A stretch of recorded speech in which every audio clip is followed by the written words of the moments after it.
할렐루야. 오늘은 7월 29일 금요일입니다. 오늘도 정시 매일 예배에 나아가시는 모든 성도님들에게 하나님의 귀한 은총이 함께 하시기를 간절히 축원합니다. 다 함께 사도신경으로 우리의 신앙을 고백하겠습니다. 전능하사 천지를 만드신 하나님 아버지를 내가 믿사오며 그 외아들 우리 주 예수 그리스도를 믿사오니 이는 성령으로 잉태하사 동정녀 마리아에게 나시고 본디오 빌라도에게 고난을 받으사 십자가에 못 박혀 죽으시고 장사한 지 사흘 만에 죽은 자 가운데서 다시 살아나시며 하늘에 오르사 전능하신 하나님 우편에 앉아 계시다가 저리로서 산자와 죽은 자를 심판하러 오시리라.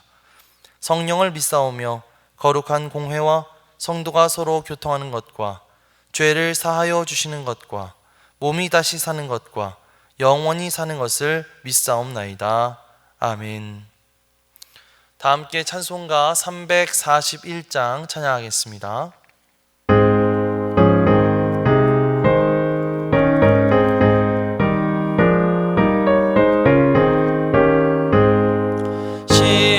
십자가를 내가 지고 주를 따라갑니다. 이제부터 예수로만 나의 몸에 삼겠네. 세상에서 부귀 영화 모두 잃어버려도 주의 평안 내가 받고 영생 복을 받겠네. 주도 곤욕 당했으니 나도 곤욕 당하리. 세상 사람 한 사나 예수 진실합니다.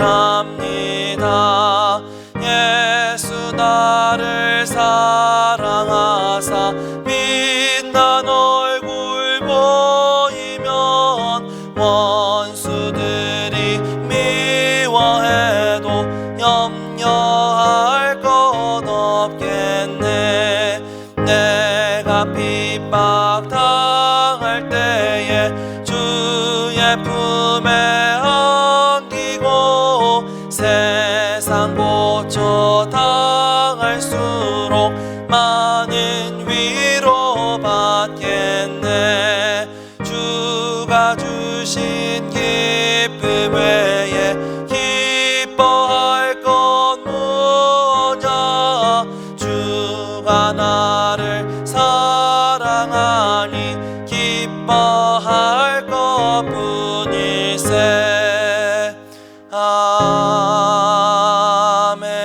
아멘. 아멘. 다 함께 매일의 기도를 드리시겠습니다. 참 평강의 주님, 오늘도 새로운 하루를 주시고 복되게 하시니 감사합니다. 하늘에 속한 자, 하나님의 자녀로서의 삶을 권세로 살게 하시며 오직 하나님의 말씀을 즐거워하며 따라 살게 하심을 감사드립니다. 다윗처럼 오직 우리 주님만을 내 앞에 모시고 오직 주님만이 우리의 전부이심을 고백하는 삶을 살게 하시고 그러므로 인해 주님께서 늘 우리의 전부가 되어주심을 경험하고 누리는 삶이 되게 하옵소서. 우리의 가정과 교회를 위해 기도합니다. 일터를 위해 간구합니다. 나라와 민족들을 위해 주님의 은혜를 구합니다. 구원과 치료와 회복의 은혜를 내려주셔서 어그러진 모든 것들이 바로 세워지게 하시고 평화를 이루게 하옵소서. 이제 일상이 된 경건의 일가를 통해서 성령의 충만, 성도의 영화를 이루게 하옵소서. 주님 사랑합니다. 언제나 자기 눈동자같이 우리들을 사랑하시는 주 예수 그리스도의 이름으로 기도드립니다. 아멘. 오늘 하나님께서 우리에게 주시는 말씀은 고린도후서 12장 1절부터 10절까지의 말씀입니다. 무익하나마 내가 부득불 자랑하노니 주의 환상과 계시를 말하리라. 내가 그리스도 안에 있는 한 사람을 아노니 그는 14년 전에 셋째 하늘에 이끌려간 자라. 그가 몸 안에 있었는지 몸 밖에 있었는지 나는 모르거니와 하나님은 아시느니라. 내가 이런 사람을 아노니 그가 몸 안에 있었는지 몸 밖에 있었는지 나는 모르거니와 하나님은 아시느니라. 그가 낙원으로 이끌려가서 말로 표현할 수 없는 말을 들었으니 사람이 가히 이르지 못할 말이로다. 내가 이런 사람을 위하여 자랑하겠으나 나를 위하여는 약한 것들 외에 자랑하지 아니하리라. 내가 만일 자랑하고자 하여도 어리석은 자가 되지 아니할 것은 내가 참말을 함이라. 그러나 누가 나를 보는 바와 내게 듣는 바에 지나치게 생각할까 두려워하여 그만두노라. 여러 계시를 받은 것이 지극히 크므로 너무 자만하지 않게 하시려고 내 육체의 가시 곧 사탄의 사자를 주셨으니 이는 나를 쳐서 너무 자만하지 않게 하려 하심이라. 이것이 내게서 떠나가게 하기 위하여 내가 3번 주께 간구하였더니 나에게 이르시기를 내 은혜가 네게 족하도다. 이는 내 능력이 약한 데서 온전하여짐이라 하신지라. 그러므로 도리어 크게 기뻐함으로 나의 여러 약한 것들에 대하여 자랑하리니 이는 그리스도의 능력이 내게 머물게 하려 함이라. 그러므로 내가 그리스도를 위하여 약한 것들과 능력과 궁핍과 박해와 곤고를 기뻐하노니 이는 내가 약한 그때의 강함이라. 이는 하나님의 말씀입니다. 아멘. 할렐루야. 오늘도 말씀을 사모하는 여러분에게 성령님께서 함께하여 주시기를 간절히 축원합니다. 약할 때 강함 되시네 라는 제목으로 하나님의 말씀을 전하겠습니다. 고린도 교회 안에는 바울에게 반기를 들고 그를 대적했던 사람들이 있었습니다. 거짓 선지자들이 교회에 들어와서 바울에 대해서 험담을 하고 비판을 하면서 이간질하고 그들을 부추겼기 때문이죠. 바울은 본래 스스로를 막 자랑하는 그런 사람은 아닙니다. 하지만 상황이 이렇게 되자 본의 아니게 고린도 교인들 앞에서 자신의 사도로서의 자격에 대해 설명해야 할 처지가 되었습니다. 그래서 사도 바울은 그가 경험했던 환상과 계시의 체험에 대해 이야기합니다. 2절 이하의 말씀에서 보시면 내가 그리스도 안에 있는 한 사람을 아노니 라고 말을 하고 있는데요, 얼핏 남 이야기를 하는 것 같아 보이지만 사실 사도 바울 본인의 이야기를 하고 있습니다. 사도 바울은 14년 전 셋째 하늘에 이끌려 갔다라고 말을 하고 있는데요, 요즘처럼 과학이 발달하지 못했던 고대의 유대인들은 하늘이 총 3개로 이루어져 있다고 생각했습니다. 이 첫 번째 하늘은 우리가 보는 새들이 날아다니고 구름이 떠다니는 그런 하늘을 말하고요, 두 번째 하늘은 해와 달과 별이 떠 있는 그런 하늘, 곧 우주를 말하죠. 그리고 마지막 3번째 하늘은 바로 하나님께서 머무시는 하늘, 하나님께서 계시는 하늘, 곧 천국을 말하는 것이었습니다. 사도 바울은 환상 속에서 하나님이 계셨던 바로 그 셋째 하늘, 천국에까지 올라갔다고 그렇게 간증하고 있는 것이죠. 그리고 거기에서 사람이 가히 이르지 못할 말을 듣게 되었다라고 그렇게 말하고 있습니다. 사도 바울이 자신이 하나님이 계신 셋째 하늘에까지 올라가게 되는 그 환상의 체험에 대해서 말하고, 또 거기에서 하나님의 그 음성을 듣게 되는 계시의 체험을 한 사람이라고 말하는 것을 볼 수가 있는데요, 이것은 자신이 사도로서 남들이 하지 못한 이런 값진 체험을 한 사람이라고 하는 것을 고린도 교회 교인들에게 어필하고자 했던 것으로 보입니다. 이런 신비한 체험들을 하게 되면 과연 어떤 기분이 들까요?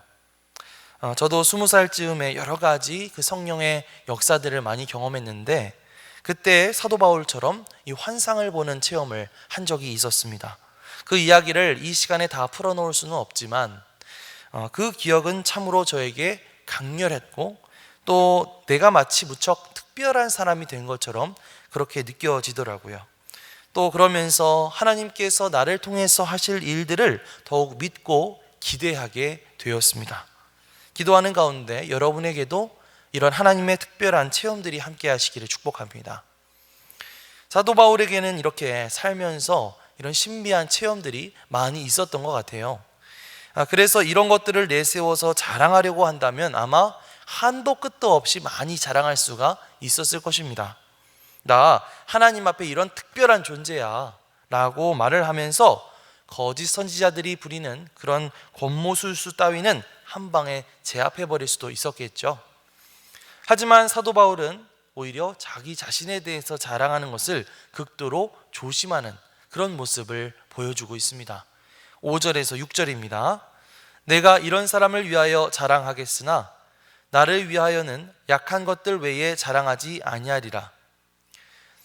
내가 만일 자랑하고자 하여도 어리석은 자가 되지 아니할 것은 내가 참말을 함이라. 그러나 누가 나를 보는 바와 내게 듣는 바에 지나치게 생각할까 두려워하여 그만두노라.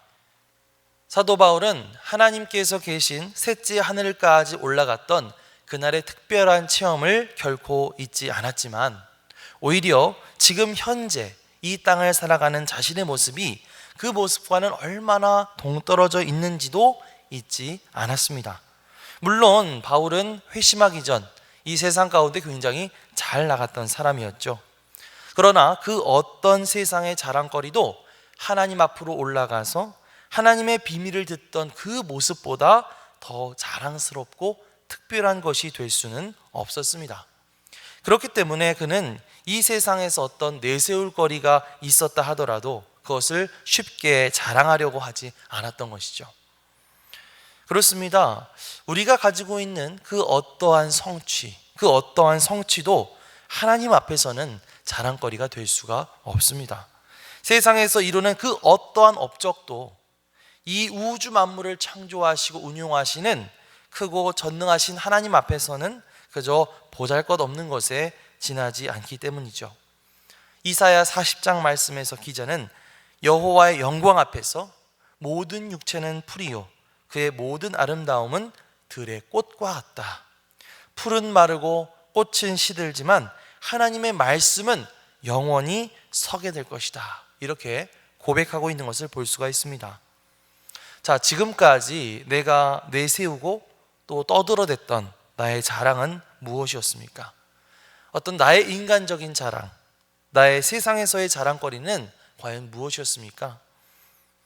내가 이룬 어떤 성취를 자랑하려는 그런 욕심을 부리는 것이 아니라 그런 욕심들은 내어 던지고 오직 하나님의 임재, 하나님의 함께 하심을 사모하고 또 하나님을 만나기를 더욱 사모하면서 그렇게 하나님 앞에서 겸손한 마음 잃지 않는 그 믿음 유신교회 모든 성도님들 되시기를 주님의 이름으로 간절히 축원합니다. 바울이 그렇게 환상을 체험하고 또 그 가운데 나아가서 하나님의 계시의 말씀을 들었다는 것, 이것은 무엇을 의미할까요? 이것은 바울이 그만큼 하나님과 어떤 친밀한 관계 속에 있었다는 그런 것을 의미하는 뜻일 것입니다. 그리고 그것은 바울에게 아마 충분한 자랑거리가 될 수 있었을 것입니다. 하지만 하나님은 그런 바울에게 육체의 가시를 주셨다라고 말을 하고 있는데요, 우리 7절 말씀을 함께 보겠습니다. 여러 계시를 받은 것이 지극히 크므로 너무 자만하지 않게 하시려고 내 육체에 가시 곧 사탄의 사자를 주셨으니 이는 나를 쳐서 너무 자만하지 않게 하려 하심이라. 아멘. 자, 바울은 그 육체의 가시가 자신을 괴롭히러 온 사탄의 사자다, 이렇게 표현을 하고 있는데요, 사실 그 육체의 가시라고 하는 것이 정확히 무엇을 의미하는 것인지는 사실 아무도 모릅니다. 학자들에 따라서 그것이 눈병이다, 아니면 두통이다, 간질이었다, 우울증이었다, 말라리아였다, 이러면서 추측을 하긴 하지만 그것에 대한 정확한 기록은 어디에도 나와 있지 않죠.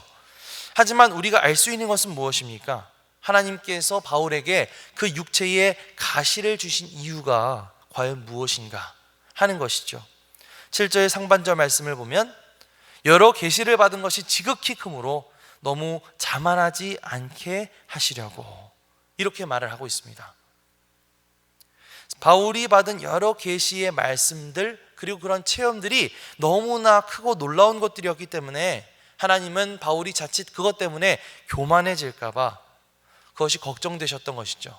그래서 그 고난을 그에게 허락하신 것입니다.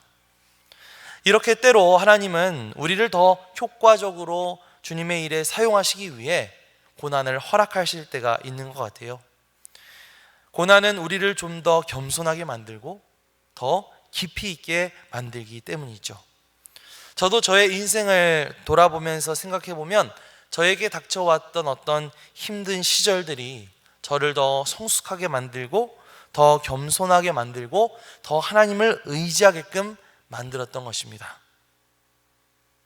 8절 말씀을 보시면 사도 바울은 주님 앞에 이 괴로움이 떠나도록 3번 진하게 간구했다고 말하죠. 하지만 그럼에도 불구하고 주님은 바울의 간구를 들어주지 않으셨는데요, 오히려 하나님은 사도 바울에게 이렇게 말씀하시는 것을 볼 수가 있습니다. 9절입니다. 나에게 이르시기를 내 은혜가 네게 족하도다. 이는 내 능력이 약한 데서 온전하여 짐이라 하신지라. 그러므로 도리어 크게 기뻐함으로 나의 여러 약한 것들에 대하여 자랑하리니 이는 그리스도의 능력이 내게 머물게 하려 함이라. 아멘. 자, 육체의 가시를 없애달라고 기도했던 사도 바울에게 하나님이 뭐라고 말씀하셨죠? 내 은혜가 네게 족하도다 라고 말씀하십니다. 왜요? 내 능력이 강한 데서 온전하여 짐이라 하면서 사도 바울은 하나님 앞에 은혜를 구하고 있는데, 하나님은 그 은혜가 사도 바울에게 이미 족하게 충분하게 임하고 있다고 그렇게 말씀하고 계시는 것이죠. 우리가 생각하는 은혜라고 하는 것은 과연 어떤 것일까? 우리가 보통 은혜라고 하면 뭔가 그 결과가 더 나아지는 그런 것들을 우리가 기대합니다. 아픈 것이 낫게 되면, 그래서 건강을 되찾게 되면 그것이 은혜라고 말하고요, 또 힘든 일이 끝나게 되면 그것이 은혜였다고 말합니다. 자, 그런데 만약 그런 것들만이 은혜라고 한다면 우리는 실제로 살면서 그 은혜를 별로 경험하지 못하는 셈이 됩니다. 왜냐하면 우리는 세월이 지나도 여전히 아프고, 또 세월이 지나도 여전히 우리에게 힘든 일들은 끝없이 찾아오기 때문이죠. 하나님은 우리에게 은혜를 부어주실 때 어떤 상황을 변화시켜셔서 더 우리를 나아지게 하시는 그런 은혜를 우리에게 주시기도 하십니다. 그러나 한편으로는 우리에게 다가온 어떤 괴로움과 아픔을 견디게 하시는 은혜, 그 견디게 하시는 은혜를 부어주시기도 하죠. 우리를 힘들게 하는 육체의 가시 혹은 사탄의 사자와 맞서 싸울 수 있도록, 그래서 끝까지 견디며 씨름할 수 있도록 힘주시는 그런 하나님의 은혜를 경험하게 될 줄 믿습니다. 그래서 그런 육체의 가시를 통해서 하나님은 한편으로 우리의 어떤 믿음과 성품을 단련시키시고, 또 다른 한편으로는 우리가 약한 만큼 크게 역사하시는 하나님의 능력을 경험하게 하시는 것이죠. 그가 이 육체의 가시를 놓고 하나님께 그것을 치유해 달라고 3번 간구했다는 말씀을 읽었을 때 저는 조금 의아한 생각이 들었습니다. 아니, 왜 3번밖에 간구를 안 했을까? 나 같았으면 맨날 간구했을 텐데. 하지만 사도 바울은 역시 대단하게도 그것을 3번 만에 깨달았던 것 같아요. 이미 그가 그렇게까지 견딜 수 있었던 것 자체가 하나님의 충분한 은혜, 족한 은혜 덕분이었다는 사실을 말입니다. 그리고 자신의 그 연약함 덕분에 계속해서 그 사도 바울이 하나님을 의지하게 되었고, 그리스도의 능력이 그를 통해서 계속해서 발휘될 수 있었다는 사실을 말이죠. 그것을 깨닫고 난 뒤에 사도 바울은 오히려 자신의 약함을 자랑하게 됩니다. 나의 약함은 오히려 예수 그리스도의 능력이 나타나게 하는 그런 또 다른 통로가 될 수 있기 때문이죠. 그리고 나의 그런 약함 덕분에 바울은 하나님을 완전히 의지하는 법을 배울 수가 있었기 때문입니다. 하나님은 그 육체의 가시를 통해서 바울의 신앙을 더욱 굳건하게 붙잡아 주셨고, 그 육체의 가시를 사용하셔서 하나님의 능력을 나타내셨던 것이죠. 그래서 사도 바울은 10절 말씀을 통해서 이렇게 고백합니다. 그러므로 내가 그리스도를 위하여 약한 것들과 능욕과 궁핍과 박해와 곤고를 기뻐하노니 이는 내가 약한 그때에 강함이라. 아멘. 저는 여러분에게 어떤 육체의 가시가 있는지 잘 모릅니다. 그것이 어떤 육신적인 것일 수도 있고요, 그게 어떤 심리적인 것일 수도 있고 또 정신적인 것일 수도 있습니다. 하지만 어쩌면 하나님은 그 육체의 가시를 사용하여 주셔서 우리의 믿음을 조금씩 연단시키시고 우리의 신앙을 조금씩 성장시키시고 그렇게 하나님의 역사를 드러내는 통로로 삼아 주시는 줄 믿습니다. 나의 이러한 연약함에도 불구하고 그것을 견딜 수 있는 힘을 주시는 하나님께 오히려 감사했으면 좋겠습니다. 그리고 하나님 나라를 위해서 내가 일할 수 있도록 이런 나의 약함, 이런 나의 괴로움을 오히려 주님 사용해 달라고 그렇게 기도할 수 있었으면 좋겠습니다. 내가 약한 만큼 나를 통해서 예수 그리스도의 크신 능력이 드러나게 하옵소서, 그렇게 기도하시고 또 어떤 인간적인 자격이나 어떤 체험들 이런 것들을 자랑하는 것이 아니라 나의 연약함을 자랑하면서 하나님이 하실 일을 기대하는 마음으로 살아가게 하여 주시옵소서. 이렇게 기도하면서 오늘 하루 온전히 승리하는 우리 큰믿음 유신교회 모든 성도님들이 되시기를 주님의 이름으로 간절히 축원합니다. 아멘. 하나님 아버지 감사합니다.